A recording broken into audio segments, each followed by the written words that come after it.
If you go watch a movie in the theater or scroll mindlessly through Netflix, there's a high chance that what you're watching had to be approved by the Chinese Communist Party. And in the movies, you'll hardly see anything negative about the authoritarian regime.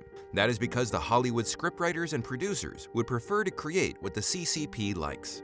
For filmmakers, this could mean losing their freedom of speech. And for the audience, it might indicate brainwashing. So how has the CCP gradually gained control over Hollywood?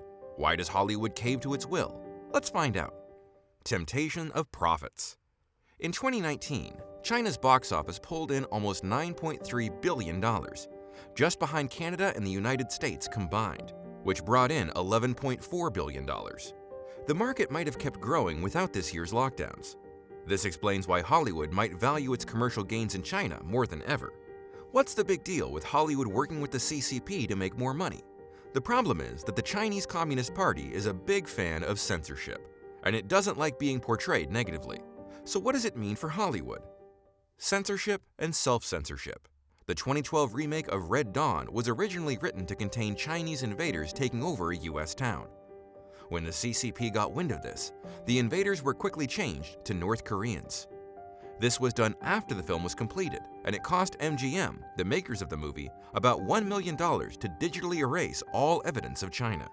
But would you not gladly spend $1 million to please the CCP when you know the lucrative amounts of money waiting to be made by selling your movie in China? Another example is Marvel's Doctor Strange, which has a character named the Ancient One, who was originally a Tibetan man. In order to appease China, the character was cast as a white woman of Celtic descent, portrayed by Tilda Swinton. This change was especially harmful, as it shows that the CCP has enough influence to force one of the biggest movie studios in the world to agree with them that Tibet does not exist, as the CCP wants to erase Tibet from history. Ein Kokas, a fellow at the Woodrow Wilson Center, told the Financial Times, "You would be hard-pressed to find a producer in Hollywood willing to make a film that portrays China negatively." So what happens when the filmmakers don't go along with the censorship? Severity for those who resist. The Chinese Communist Party is not shy about banning films that may make it look bad. In Red Corner, a 1997 film starring Richard Gere as a man falsely accused of murder in Beijing, the tagline read, "Leniency for those who confess, severity for those who resist." Gere was a notable supporter of the freedom of Tibet and the Dalai Lama, and was highly critical of the Chinese Communist regime. He claims that since that film, the movies he has been able to work on are severely limited, due to the CCP refusing to show movies starring him due to his political beliefs. A more recent film, 2019's Laundromat, was banned due to the movie tackling the subjects of the corruption within the Chinese government. One segment of the film shows the state-sanctioned harvesting of organs from prisoners in China. One of the most celebrated directors in Hollywood, Quentin Tarantino, refuses to bow to China's censorship and change scenes in Once Upon a Time in Hollywood. In the film, Bruce Lee, arguably one of the most famous actors with Chinese descent, was portrayed as an arrogant man. The CCP did not approve of the negative light Bruce Lee was in and wanted it changed. Tarantino refused, and the CCP banned the movie from China.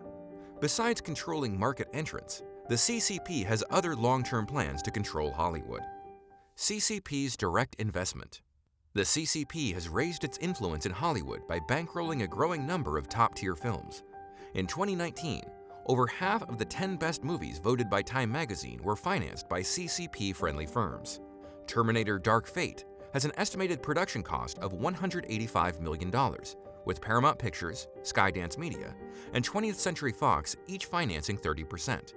China's Tencent Pictures, ironically perhaps, financed 10%. In 2017, distribution rights outside of the US for World War II film Midway were acquired by China's Bona Film Group for $80 million. Chinese conglomerate Wanda Group has worked with film studios on Jurassic World, The Dark Knight, and many more. In 2016, Dalian Wanda took over Legendary Entertainment, a Hollywood studio. Wang Jianlin, the founder of Wanda Group, is a member of the CCP and a part of the National People's Congress. Guess who's not in all those movies? Richard Gere. What should we do? The CCP is an authoritarian regime. The party has no reservation about using deceit and violence when it comes to maintaining its power. Another word for deceit is propaganda, where the CCP likes to create a friendly and peaceful image while infiltrating the West. By accepting the CCP's influence, Hollywood is aiding in its propaganda. It is also compromising its freedom of speech to turn a larger profit, and the general public in the West ends up unable to watch certain movies without the green light from the CCP. And now the CCP has started enforcing the infamous Hong Kong national security laws. Under Article 38, non-residents who have been critical of the CCP can be arrested when they go to Hong Kong. And technically, this includes those in Hollywood who have made movies that negatively portray the CCP. The real question is there anything we can do about it? We can urge our elected officials to do their jobs, protect freedom of speech, and maybe demand Hollywood to be transparent about the CCP's influence. In an effort to stop the CCP's control over the US film industry, Senator Ted Cruz introduced the Script Act in May of 2020. This bill would cut off federal assistance to any studios if they censor their films to appease the Chinese Communist Party.